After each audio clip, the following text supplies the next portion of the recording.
आज केमिस्ट्री का दूसरा वीडियो है जो ऑब्जेक्टिव है 10th क्लास का, ठीक है, जो सभी कंपटीशन में काम देंगे। पहला क्वेश्चन है, 1 बिलियन लाल लिटमस पत्र को नीला कर देता है तो बिलियन का पीएच मान कितना होगा? तो बिलियन का पीएच मान कितना होगा? 7 से अधिक होगा, ठीक है ना। आगे, शुद्ध जल का पीएच मान कितना होता है? तो शुद्ध जल का पीएच मान कितना होता है? 7 के बराबर होता है। सोडियम हाइड्रोक्साइड का विलयन होता है। अम्लीय की क्षारीय की उदासीन किन में से कोई नहीं, तो तीसरा का हो जाएगा क्षारीय होता है, ठीक है। आगे देखते हैं।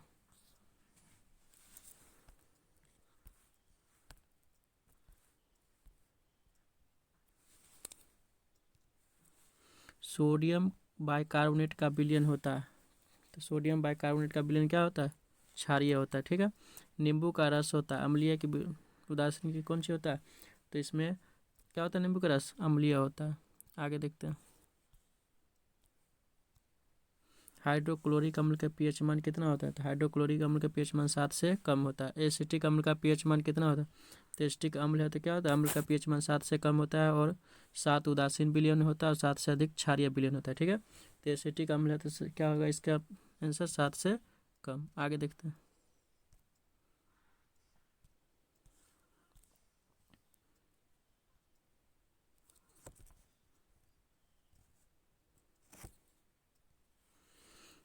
जैसा कि सांद्रता विलयन यानी सांद्रता वाला निम्नलिखित में से किस विलयन का पीएच मान सबसे कम होता है? तो किसका पीएच मान सबसे कम होता है? तो 8 की क्या हो जाए? HCl का सबसे कम होता है। पीएच का मान अगर 10 है तो यह विलयन क्या हो सकता है? तो इसमें किसका पीएच मान 10 होता है? तो 9 का ऑप्शन क्या हो जाएगा? NaOH यानी सोडियम हाइड्रोक्साइड, ठीक है। आगे देखते हैं। शुद्ध जल का पीएच मान 7 है। यदि शुद्ध जल में 1 चुटकी ठोस सोडियम बाइकार्बोनेट मिश्रित कर दी जाए तो प्राप्त विलयन का मान क्या हो जाएगा? तो प्राप्त विलयन का मान क्या होगा? 7 से अधिक हो जाएगा। NaOH के विलयन का पीएच मान 7 है। इस विलयन में और अधिक जल मिला दिया जाए तो विलयन का पीएच मान कितना होगा? तो विलयन का पीएच मान कितना हो जाएगा? 9 से कम हो जाएगा, ठीक है। यानी ये ऑप्शन हो जाएगा। आगे देखते हैं।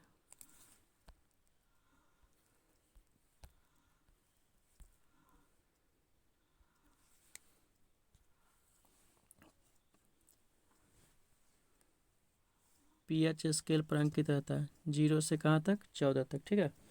पीएच स्केल पर कहाँ से कहाँ तक? 0 से 14 तक। अम्लीय विलयन का पीएच मान कितना होता है? तो अम्लीय विलयन का पीएच मान कितना? 7 से कम होता है। ऑप्शन नंबर बी, ठीक है। और अगला है कि क्षारीय विलयन का पीएच मान कितना होता है? 7 से अधिक, यानी ऑप्शन नंबर बी। 2 विलयन ए और बी पीएच मान 1 और 12 है, तब क्या होगा?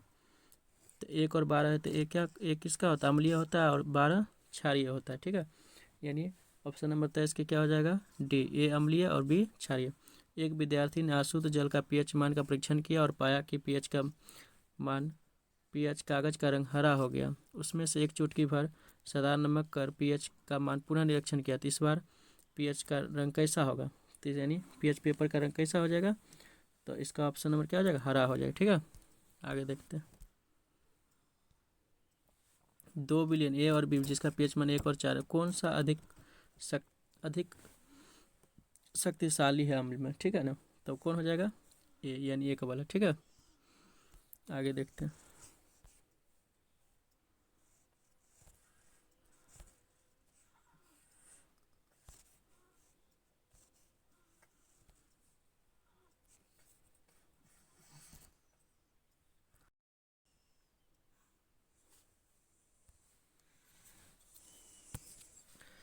नीले लिटमस विलयन में या नीले लिटमस पत्र पर तनु हाइड्रोक्लोरिक अम्ल डालने से लिटमस पत्र का रंग कैसा होगा? तो कैसा होगा? लाल होगा, ठीक है।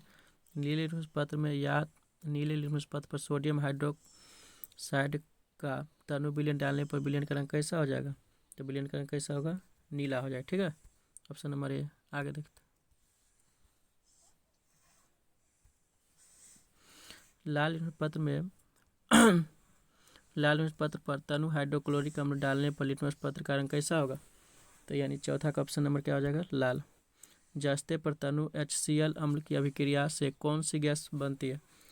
तो इसका हो जाएगा ऑप्शन नंबर हाइड्रोक्साइड यानी हाइड्रोजन हो जाएगा। ठीक है, आगे है जस्ता सोडियम हाइड्रोक्साइड विलयन के साथ अभिक्रिया कर कौन सी गैस बनाती है? तो कौन सी गैस बनाएगा? Hydrogen gas. जस्ता तनु HCl अम्ल से अभिक्रिया करके कौन सी उत्पाद बनाएगा? तो इसका हो जाएगा H2 और ZnCl2 जिंक क्लोराइड। ठीक है, आगे सोडियम कार्बोनेट हाइड्रोक्लोराइड अम्ल क्लोरिक अम्ल से अभिक्रिया करके कौन सी गैस बनाती है? तो इसका हो जाएगा CO2। उस यौगिक का नाम क्या है जो सोडियम कार्बोनेट के साथ अभिक्रिया कर CO2 बनाता है? तो इसका ऑप्शन क्या हो जाएगा? तनु हाइड्रोक्लोरिक अम्ल। ठीक है, आगे देखते हैं।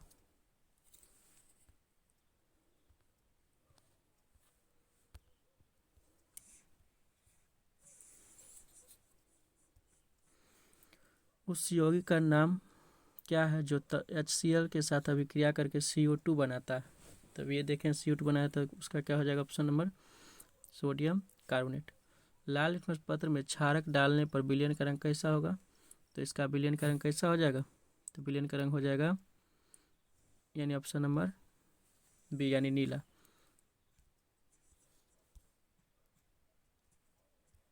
इसमें कहता है लुप्त पद क्या होगा?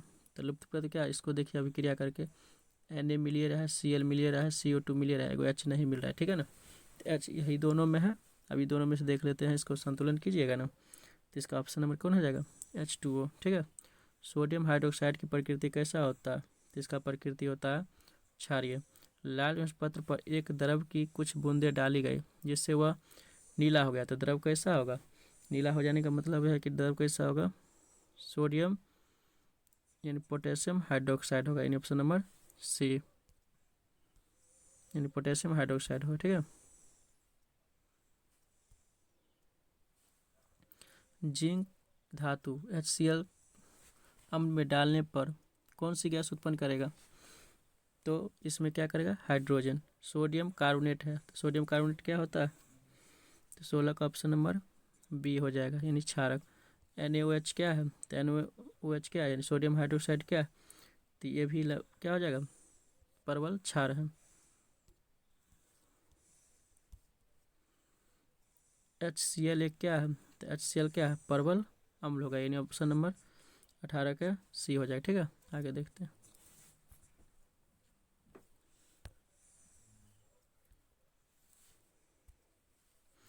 चूने के पानी का रासायनिक नाम क्या है? तो इसका रासायनिक नाम क्या होगा? चूने का पानी का रासायनिक नाम Ca*OH क्या होल2 होता है। बोतल यानी सी नंबर होगा। बोतल ए में ऑक्जेलिक अम्ल और बोतल बी में सोडियम कार्बोनेट विलयन पीएच पेपर प्रत्येक विलयन में डुबाया जाता है। तो ए और बी का रंग कैसा होगा? तो ए और बी का रंग कैसा होगा? एक का नारंगी होगा, एक का लाल हो जाए। ठीक है,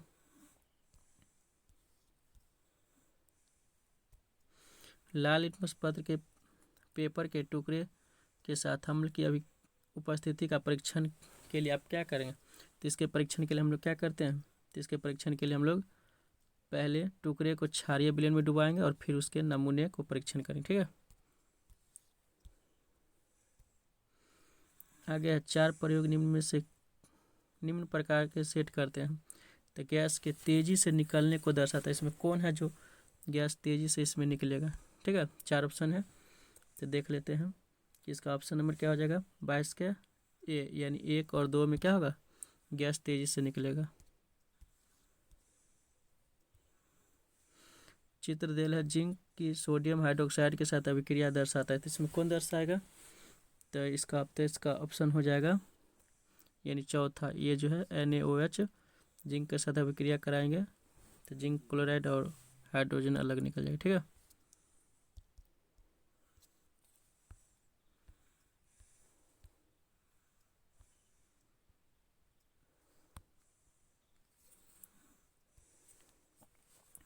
जब जिंक धातु HCl अम्ल से अभिक्रिया करता है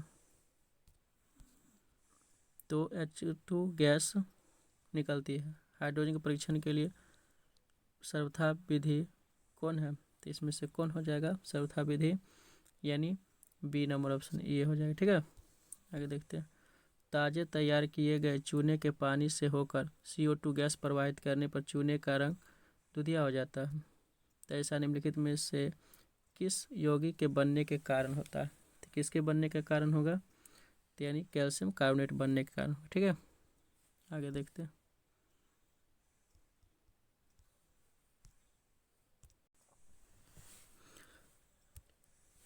उस धातु का नाम बताएं जो H2SO4 अम्ल से अभिक्रिया कर CO2 गैस बनाती है। इन्हें अभिक्रिया कर CO2 गैस बनाती है। ठीक है, तो उस धातु का नाम क्या हो जाएगा? तांबा। ठीक है ना। सल्फर डाइऑक्साइड गैस की गंध कैसा होता है? तो सल्फर डाइऑक्साइड की गंध कैसा होगा? जलते हुए गंधक के समान। ठीक है। SO2 गैस एकत्र की जाती है। तो SO2 गैस किस में एकत्र की जाती है? तो वायु को विस्थापित करके। SO2 गैस को जल में घुलाने पर अम्ल बनता है, तो सल्फ्यूरिक अम्ल बनता है। ठीक है। पोटेशियम डाइक्रोमेट के अम्लीय विलयन का रंग कैसा होता है? तो इसका हो जाएगा नारंगी रंग का। ठीक है।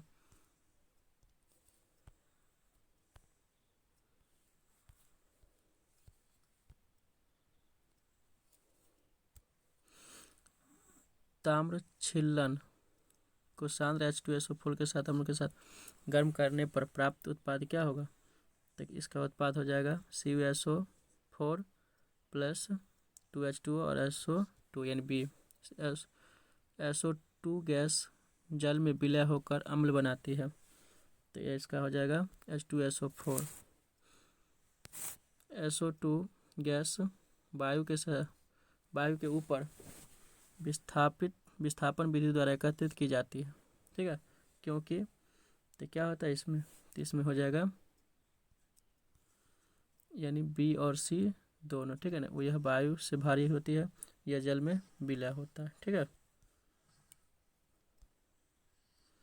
नंबर SO2 गैस भीगे नीले लिटमस पत्र को लाल कर देती है, तो SO2 गैस की प्रकृति कैसा होगा? तो लाल कर देगा तो इसका प्रकृति कैसा होगा? तो अम्लीय होगा। निम्नलिखित में से किए गर्म करने पर SO2 गैस उत्पन्न होती है। किसको गर्म करेंगे तो SO2 गैस उत्पन्न होगा? तो इसका ऑप्शन नंबर ए हो जाएगा। आर्द्र सल्फर डाइऑक्साइड का विरंजक गुण क्या है? इसका गुण क्या है? सो देखिए ऑप्शन नंबर से देख सकते हैं कि उसके क्या है कि उपचायक गुणधर्म के कारण होता है। ठीक है। अम्ल मिश्रित पोटेशियम डाइक्रोमेट के घोल में सल्फर डाइऑक्साइड गैस प्रवाहित करने पर घोल का रंग कैसा होगा? तो घोल का रंग कैसा हरा होगा? कौन वाहन प्रदूषक नहीं है? इसमें शब्देल है, इसमें निकालना कि कौन वाहन प्रदूषक नहीं है। ठीक है, तो इसका ऑप्शन नंबर हाइड्रोजन परऑक्साइड हो जाएगा। बाकी सब है वाहन प्रदूषण। ठीक है, आगे देखते हैं।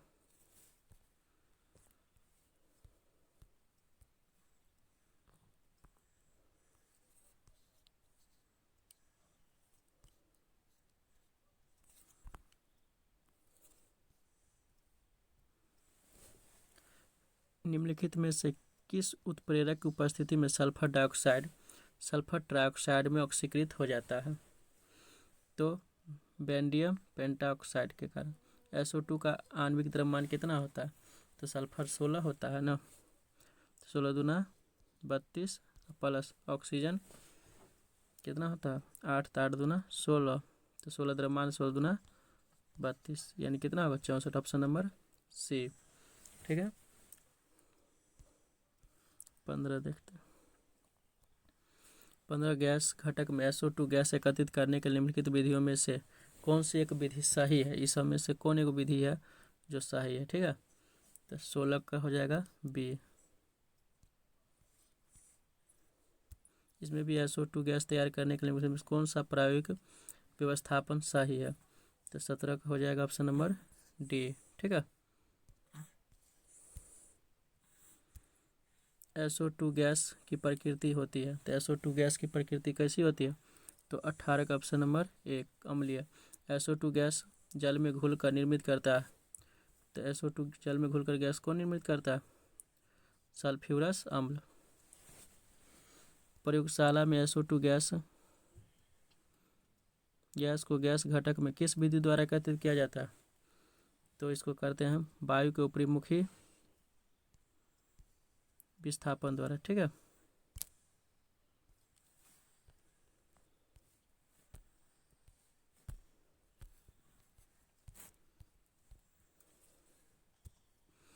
सल्फर डाइऑक्साइड में सल्फर की संयोजकता कितनी होती है? सल्फर डाइऑक्साइड में सल्फर की संयोजकता कितना होगा? 4। SO2 गैस को एकत्रित करने का तरीका क्या है?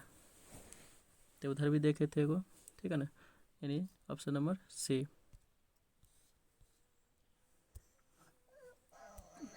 प्रयोगशाला में SO2 गैस बनाने के सही उपकरण सजे हैं, तो यानी ऑप्शन नंबर क्या हो जाएगा? बी में सजे हुए हैं। ठीक है ना। 24। एक विद्यार्थी द्वारा SO2 का पोटेशियम डाइक्रोमेट पर प्रभाव का परीक्षण करने हेतु निम्न में 4 विभिन्न प्रबंध किए गए, निम्न में से कौन सही है? 3 में से कौन सही हो जाएगा? ऑप्शन नंबर 24 का बी। ठीक है,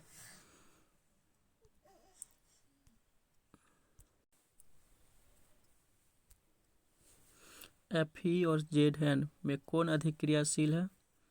तो ZN क्या Fe से अधिक क्रियाशील है, यानी अभिक्रियाशील। ठीक है, Al और ZN में कौन अधिक क्रियाशील है?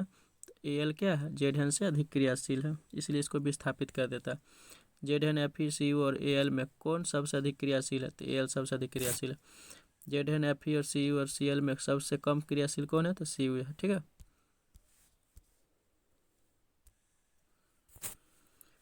ZN Fe Cu को क्रियाशीलता के घटते क्रम में सजाया जाता है। तो Al सबसे अधिक है, Cu सबसे कम है। ठीक है ना। Fe से ज़्यादा कौन है? जिंक है। फेरस सल्फेट के विलयन का रंग कैसा होता है? हरा होता है। कॉपर सल्फेट का रंग नीला होता है, यानी नीला थोथा भी कहा जाता है इसको, तूतिया। जिंक सल्फेट एल्युमिनियम सल्फेट के विलयन का रंग कैसा होता है? तो दोनों रंगहीन होता है। ठीक है,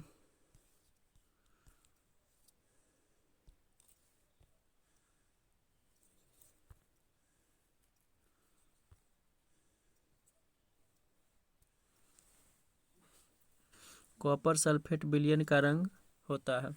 तो कॉपर सल्फेट विलयन का रंग कैसा होता है? तो नीला होता है। अभी पढ़े हैं। से फेरस सल्फेट का रंग कैसा होता है? फेरस सल्फेट का रंग कैसा होगा? हरा होता है।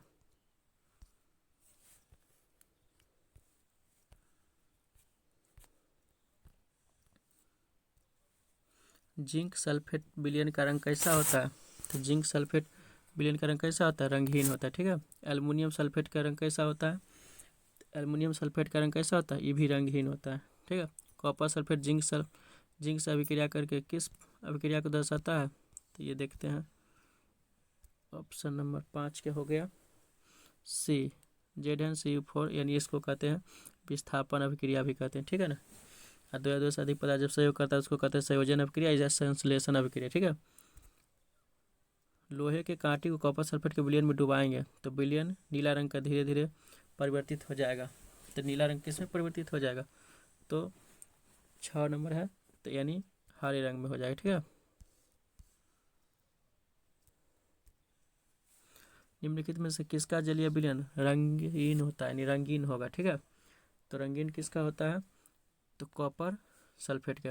निम्न में से किसका जलीय विलयन हरे रंग का होता है? तो हरा रंग का किसका होता है? FeSO4, ऑप्शन नंबर बी हो जाएगा 8 के। ठीक है, निम्नलिखित में से किसे कॉपर सल्फेट के जलीय विलयन में डालने पर विलयन का रंग समाप्त हो जाएगा? तो किसको डालेंगे तो विलयन का रंग समाप्त हो जाएगा? तो यानी सभी को डालेंगे तो रंग क्या हो जाएगा? समाप्त हो जाएगा। ZnSO4 में सबसे अधिक क्रियाशील कौन है? तभी पढ़े हैं Al सबसे अधिक क्रियाशील है, और सबसे कम कौन है? तो Cu है। ठीक है, यानी इसका ए हो जाएगा और इसका बी हो जाएगा।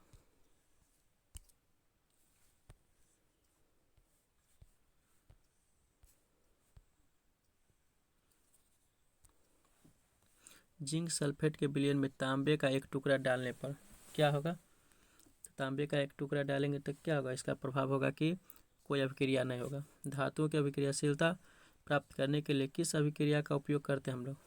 तो अभिक्रियाशीलता प्राप्त करने के लिए हम लोग किसका उपयोग करते हैं? तो हम लोग विस्थापन अभिक्रिया का। इसमें सब क्रियाशील श्रेणी कौन है, तो यही सा जाना है। तो एल सबसे अधिक क्रियाशील है, तो यानी ऑप्शन नंबर कौन हो जाएगा, बी। यानी ये दिया हुआ कहता है कि इसमें कौन चीज़ है सो बताना है, कौन अधिक क्रियाशील है कौन कम क्रिया। विस्थापन कर दे इसका मतलब क्या है कि CF ही अधिक क्रियाशील है कॉपर से, ठीक है। तो 15 का ऑप्शन नंबर हो जाएगा बी नंबर, कि F ही अधिक क्रियाशील है, CU कम अभिक्रियाशील है। निम्न में किसका जलीय विलयन नीले रंग का होता है, अब ये पढ़े उधर भी पढ़े हैं, ठीक है ना। तो नीले रंग का किसका हो जाएगा, CuSO4 का। जिंक के छोटे दाने चित्रानुसार zinc sulphate, copper sulphate, aluminium से आयरन सल्फेट विलयनों में डाले जाते हैं। अब बीकर में धातु का जमाव देख तो क्या होता है, किसमें धातु का जमाव होगा ना, यानी 17 का हो जाएगा 1 और 3 में हो जाएगा, ठीक है। नीचे दिए गए रसायनों में से अभिक्रिया नहीं होती, किसका में है जो अभिक्रिया होता ही नहीं है, तो 18 का हो जाएगा डी में, कॉपर और कॉपर सल्फेट में अभिक्रिया नहीं होता। इसका ऑप्शन नंबर बी हो जाएगा, ठीक है ना। 17 का ऑप्शन नंबर बी नहीं ए होगा, ठीक है।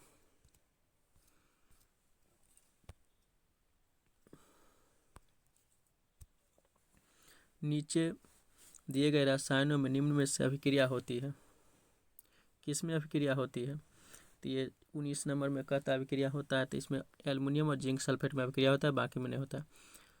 लोहे के छिल्लन और कॉपर सल्फेट के विलयन के बीच होने वाली अभिक्रिया को किस प्रकार दर्शाया गया, इसमें दर्शाया, इसमें से कौन होगा, तो ए नंबर ऑप्शन हो जाएगा, ठीक है।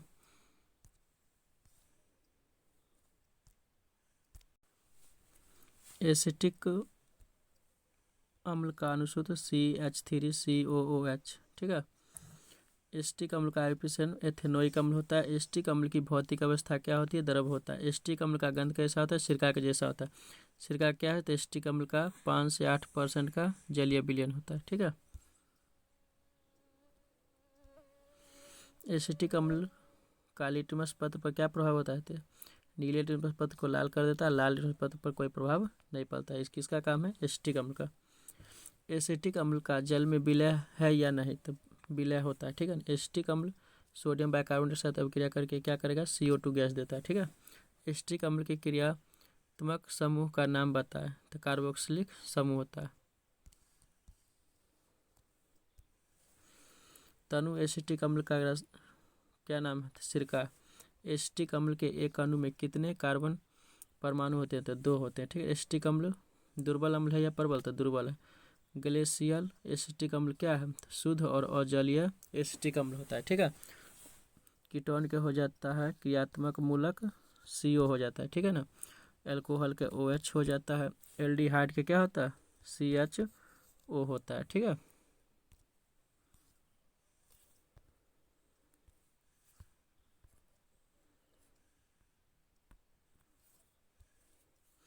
एसिटिक अम्ल में उपस्थित क्रियाशील मूलक क्या होता है, COOH होता है, ठीक है ना। तो ए नंबर का ऑप्शन क्या हो जाएगा, यानी सी, ठीक है। एसिटिक अम्ल का सोडियम बाइकार्बोनेट से अभिक्रिया करके क्या बनाता है, तो अभी ये पढ़े हैं, तो क्या हो जाएगा, CO2। एसिटिक अम्ल का आईयूपीएसन कथी होता है, तो एसिटिक अम्ल का भी ये पढ़े हैं, ठीक है। तीसरा क्या हो जाएगा, एथेनोइक अम्ल।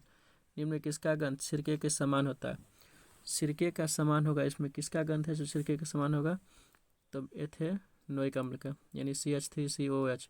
एसिटिक अम्ल का आणविक सूत्र क्या होता है, तो इसका आणविक सूत्र क्या हो जाएगा, बी नंबर। निम्नलिखित में से किसके प्रभाव से नीला लिटमस पत्र लाल हो जाता है, तो नीला लिटमस पत्र लाल हो जाता है, तो इसमें ऑप्शन नहीं है, आगे देखते हैं।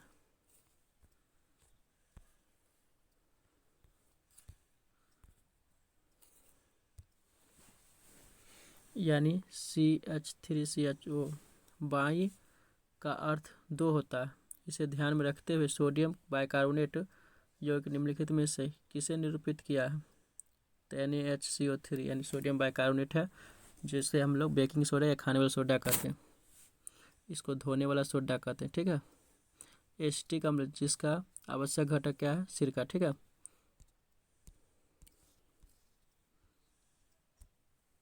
नीले लिटमस पत्र विलयन को एसिटिक अम्ल में मिलाने पर उसका रंग कैसा होगा? तो लाल। एसिटिक अम्ल का रंग होता है रंगहीन होता है। एथेनोइक अम्ल कर देता है नीले को लाल। एथेनोइक अम्ल का सामान्य नाम क्या है? एसिटिक अम्ल। चूने के जल से CO2 मिलाने से चूने के जल का रंग कैसा होता है? तो दूधिया, यानी चूना मिलाएंगे दूधिया हो जाएगा। एसिटिक अम्ल की प्रकृति कैसा है? तो अम्लीय। निम्न में से 10 डिग्री तापक्रम पर द्रव अवस्था में नहीं रहता है, यानी ग्लेशियर अम्ल। ठीक है,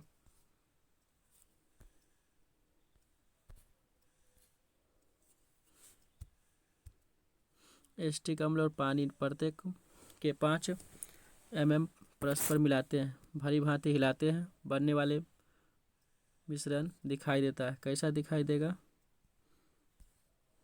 यानी 3 नंबर। ठीक है, विद्यार्थी है ABCD प्रणाली में एसिटिक अम्ल डाला, फिर प्रत्येक प्रणाली के मुंह के समीप जलती हुई मोमबत्ती लाया। प्रणाली के मुंह के पास मोमबत्ती नहीं बुझेगी, तो इसका मतलब कौन गैस, किसमें से कौन गैस निकलेगा? तो यानी क्या हो जाएगा? एसिटिक अम्ल को सोडियम कार्बोनेट से अभिक्रिया। सोडियम एसिटिक अम्ल का समजातीय श्रेणी का सदस्य है जिसका सामान्य सूत्र क्या होता है? तो यानी एसिटिक अम्ल का ही सूत्र है। ठीक है, तो आज के लिए इतना ही। वीडियो अच्छा लगे तो इसको लाइक और चैनल को सब्सक्राइब करें और शेयर करें। ठीक है।